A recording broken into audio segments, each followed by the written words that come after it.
Hey guys, welcome back to the show. Today we're going to be talking, it's a bit of an opinion video, but we're going to be talking about Rolleiflex and the possible comeback of Rolleiflex, and that was in the news, and fake news. Not in the bad way of fake news, in the film photography miscommunication. And if you haven't heard about it, Rolleiflex, or someone impersonating Rolleiflex, announced that Rolleiflex would be coming back with a new camera the 20th of April, which comes to 420. For those using month and then day, that's completely wrong. But yeah, but short story or long story short, it was a fake announcement. But let's go into it. So the other day I was basically strolling through Twitter and I see Rollei official handle on Twitter saying coming soon. And it was like a Rolleiflex shape, all blacked out with a white background, the most low effort possible announcement I have ever seen. And at first was kind of skeptical. I was like, kind of weird. Rolleiflex is kind of gone, so that would be weird that it's coming back, but who knows? People buy property, intellectual property, and come back with things every now and then. And then there was a few settings, and people at work here and people over the internet were sharing, it was going to be the new DTLR, as in digital twin lens reflex. So it meant it would have two lenses, it would have a digital sensor, and it had like a viewfinder. I don't even know if this opens. This is a busted camera that's here at work. It would have a viewfinder that would be hybrid, that would let you shoot film and also, digital, but it also would have an OLED screen and so on. And it all felt pretty weird. And I haven't been done the news on film photography for a couple of years already, or many years, I guess. I'm skeptical at these things every now and then. I kind of give it a little bit of time. I'm not rushing for clicks like others are.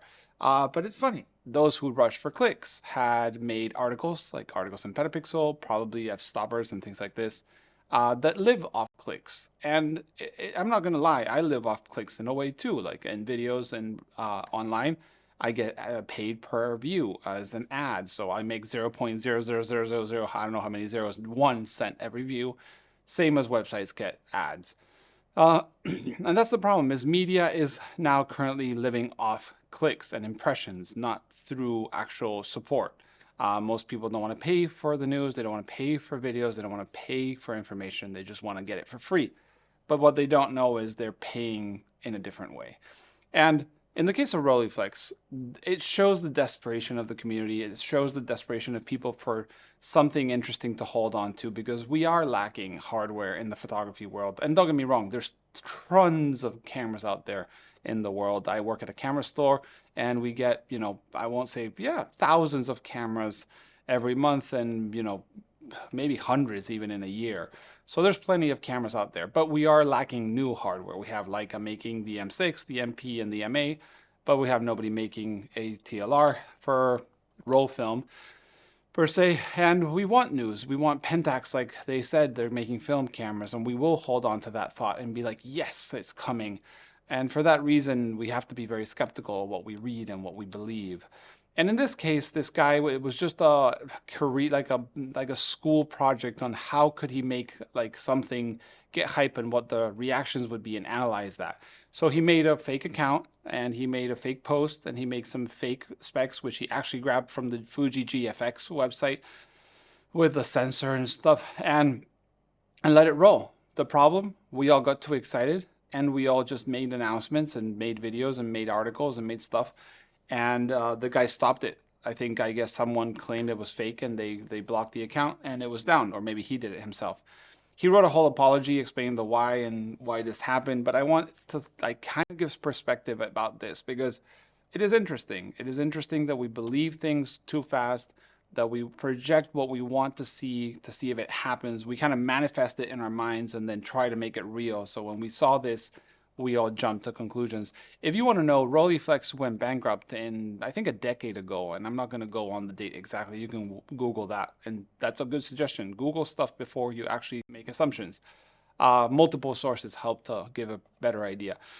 But Rolleiflex, as we know it, the one that made these cameras, went bankrupt a couple years ago, maybe a decade ago, and their name and intellectual property moved over to someone. Names like that can't just go to the trash, Just like Polaroid, when Polaroid stopped, we had, Impossible Project, then Polaroid Originals, then they bought back the original name.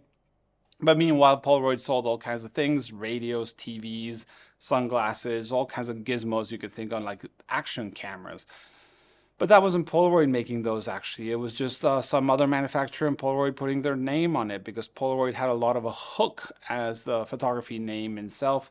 And same happens with Rollei. Rollei, if you go to rollei.de, makes all kinds of photography gizmos, like this LED light and like the glass balls that a lot of people use. And this is for photography, but it's not this photography. It's a different kind of photography. That Rolleiflex or Rollei will never make a camera like this, probably. And then we have people that actually bought the spare parts and the machines and all this stuff from Rolleiflex when it went bankrupt and probably auction in Germany. And there's D&W who does the Rolleiflex SL66 new generation called SY6, if I'm not mistaken. And this is like a camera that's interchangeable lenses and backs and stuff. And they made this, and it's available now. You can call them and you probably can buy it for like 10 grand. And it is a wonderful camera, but they're not making these cameras anymore. And then there's people like Magic Flex, which might have bought a bunch of spares and new old stock from Rolleiflex that can actually refurbish your Rolleiflex to almost look brand new. But there is no Rolleiflex that's going to be making cameras anytime soon. But this goes to say, like, we should really think about the media we consume, the what we believe, and how fast people jump onto media to write articles for those clicks. And this is something that I find very true doing the news here on YouTube about film photography, is when film goes up in prices, like Kodak announces a price increase, which is basically every other day. They might be, they have like 20 products, like say in the film photography Kodak. And maybe one goes up 5%, another one 10%, another 15%, and then one product maybe goes up 60%, like the disposable camera. Because there's not made by Kodak. Kodak doesn't have a disposable camera factory. It's a Chinese company probably making cameras for Kodak. And that goes up 60%. But all the blogs, all the articles, all the websites will say Kodak raises prices 60%. Or maybe not just like that, but they'll put like Kodak raises prices up to 60%. Because we like the drama, we like the negative stuff, like we like that stuff, the clickbait. And nobody does an article that says, oh, overall, the Kodak film increase is going to be 17.85%, with one product being 60 and the rest being 5 to 25. Nobody wants to open that. It's not so cool, not so eye-catching. And I like the idea that we would try to find the source, try to name the source, give the link, do something like that, and let people judge for themselves and explain things the best we can. And you can go for the clickbaity title. We all do it. I do it, and I know others will continue to do it. But like, we should try to give that information properly. And as a customer, a consumer of the information, like myself, I like to know what is actually true and what actually isn't. And even worse, I've seen this with the Kodak stuff, is people will fish an article that's 2 years old where it says, I don't know, Kodak raised prices 200% if that was the case, and we'll link that now. And you're like, that is actually 2 years old, because sometimes blogs don't put timestamps to the articles, so they live longer thanks to SEO. So beware of news, beware of that, and double check your sources. And also don't believe that there's a Rolleiflex out there that's currently working on a camera, because it probably is not happening. And the Rollei that I wrote, and there's Rollei film that's made by Mako Direct in Germany, has nothing to do with the old Rolleiflex. It's just the trademark that people are using because it has a lot of history attached to the name. So the old Rolleicord, Rolleiflex brand is probably gone for good. And that's a sad thing. There are TLRs in the market currently, like the Mint TL70, but they should Instax film. But there might be new ones coming out. And that's something that I'll leave for a different video, because I'd rather not give you like fake information or hyped information. But yeah, we should be happy for what's happening for film and support the good news, like Kodak continuing to making film, or Pentax working on a film camera, or Leica still making film cameras, whatever the price is. But yeah, thanks for watching, guys. See you in the next one, and hopefully one day we'll have Rolleiflex come back somehow.